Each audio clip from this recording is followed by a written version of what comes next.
100 years ago this week, the Royal Aero Club's newsletter Flight published an article about a German air race entitled Deutsche Rundflug 1925.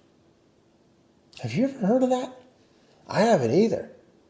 And that got me thinking, how is it possible that one of the top air races of the 1925 season is today virtually forgotten?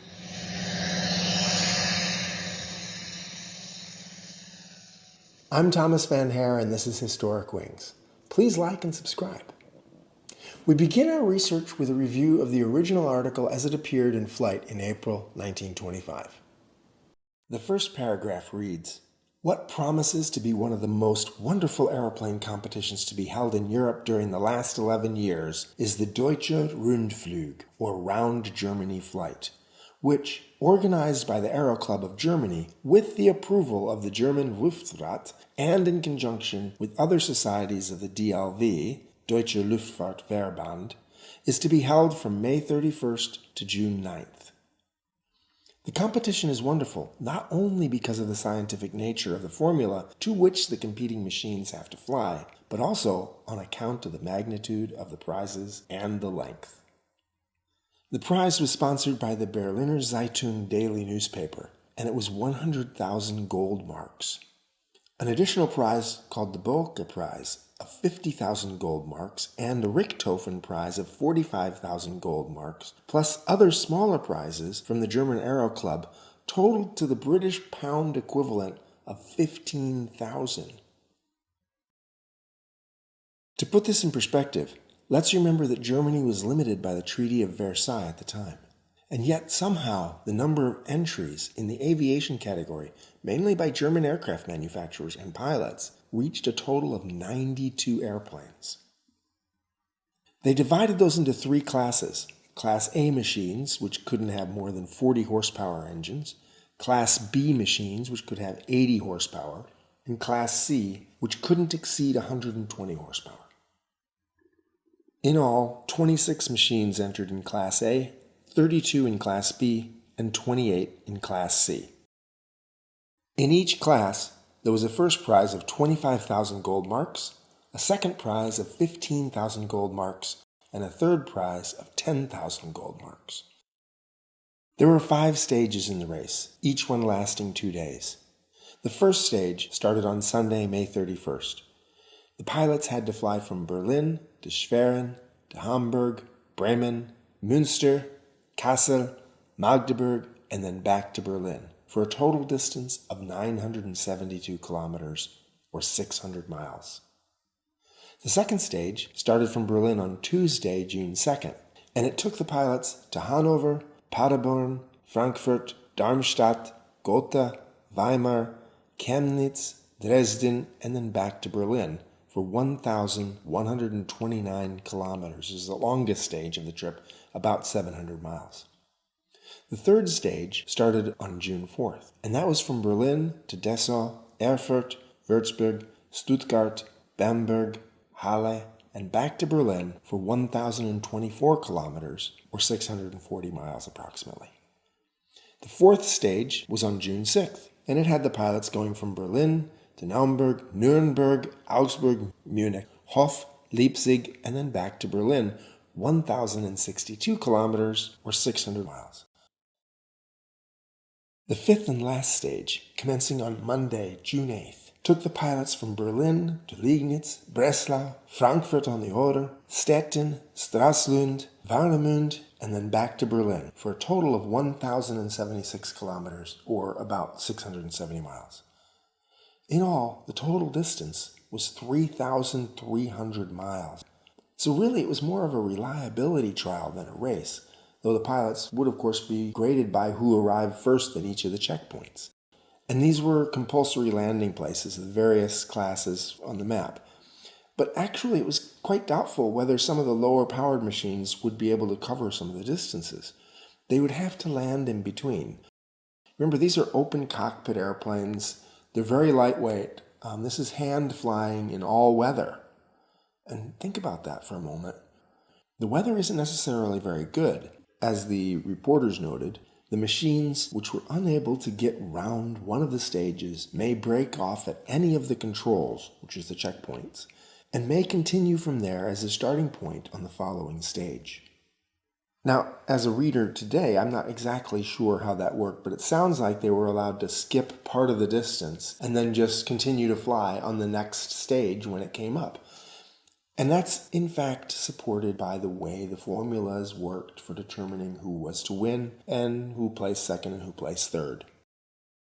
So there was a penalty built in according to the distances missed at each stage. So typically German, the determination of the winner was quite complicated. It was governed by a mathematical formula.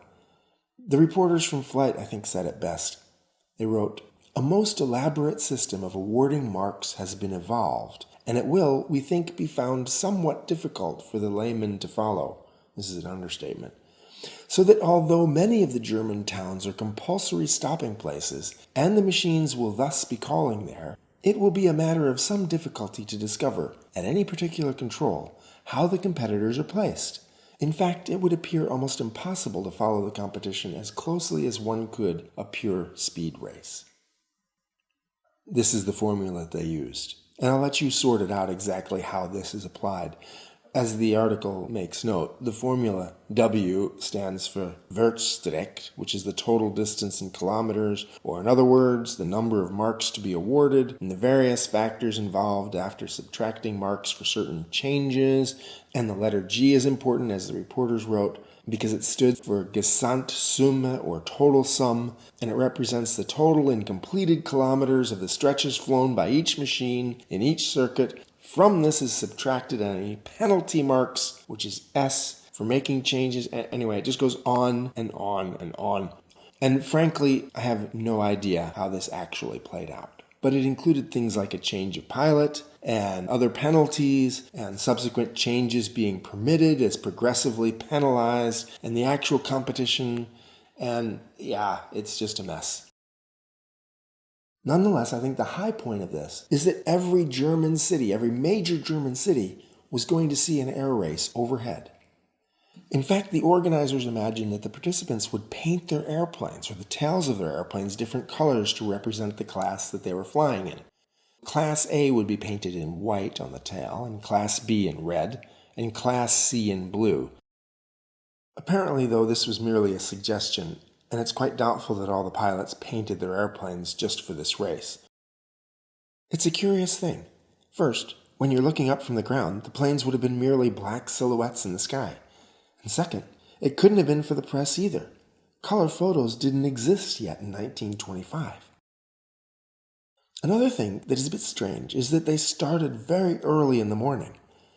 On the first day of the competition, which was Sunday, they started with Class A at 4 a.m., Class B at 4:30 a.m., and Class C at 5 a.m. Another thing was that all in the class would take off together. So all the machines were supposed to line up on the field, 100 meters of distance between each of them to avoid collisions, and when the flag went down, they would all push the throttle forward and take off. Hold on a second. There were 32 planes in Class B alone. That was the largest class, but the other ones weren't that far behind. Are we really imagining an aerodrome with a takeoff and landing field that measures at least 3.2 kilometers wide? As for the planes competing, they came from many of the leading German aircraft firms like Albatros and Junkers and Focke Wulf. Then there's 4 aircraft firms that we don't know much about these days: Dietrich, Udet, LFG, and Kaspar. And as the writers in Flight noted, in the light planes category, there were machines about which very little is known. And there was a new manufacturer called Messerschmitt, which entered the M17, which was powered by the ABC Scorpion engine. And the academic flying group in Darmstadt had entered a plane called the Mohammed. And, the writers in Flight noted, Herr Bosch will fly his famous Bahnbedarf BAG E1 with a Blackburn engine. And for clarity, they added, he made his flight from Darmstadt to Berlin in 3 hours, and on which he also won the Zugspitzenflight. This is what I love about history. There's always something new to learn. Though, actually, I can't imagine this makes very good small talk at a party. Hey, have you ever heard about Herr Bosch's famous Bahnbedarf BAG E1? Yeah, I'm going to have to look that one up. Mention was also made of Herr Arthur Martin's Windhund, another airplane I have never heard of, and the Vampire and the Max and the Moritz, which was apparently powered by the Büssing 2-stroke 12 horsepower engine. So this is obviously a very small airplane, or probably a glider. And the Royal Flying Club noted that there were 2 extremely interesting machines from the Daimler Motorengesellschaft, and these were fitted with 2 engines each, but only of 19 horsepower. Now this is an interesting thing because a twin-engine light plane isn't necessarily more reliable in 1925.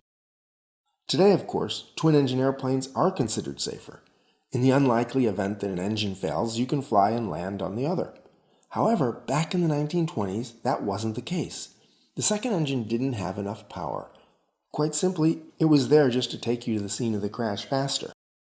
So with 2 engines, you have twice the number of things that can go wrong, so the reliability goes down, not up. But they were the only twin-engine airplanes in the competition. So who won? How did it go? In this issue of Flight, the reporters didn't say. It was an announcement of a race yet to come. In other words, there's going to have to be another video on this topic. And a final word on this for now. As the reporters from Flight noted, this was all happening in Germany, mainly with German participants. Just 7 years had passed since the end of the Great War. The Treaty of Versailles was in full effect. Germany was struggling, yet there were already moves to revive the country's aviation industry. Perhaps we should think about that. It isn't much of a leap from an air race to glider training to fighter airplanes.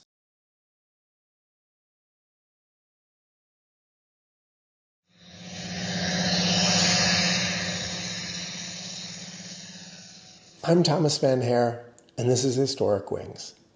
Please share this video with your friends. Click like and subscribe.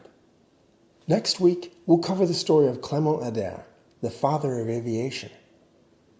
Except wait a minute, wasn't that the Wright brothers?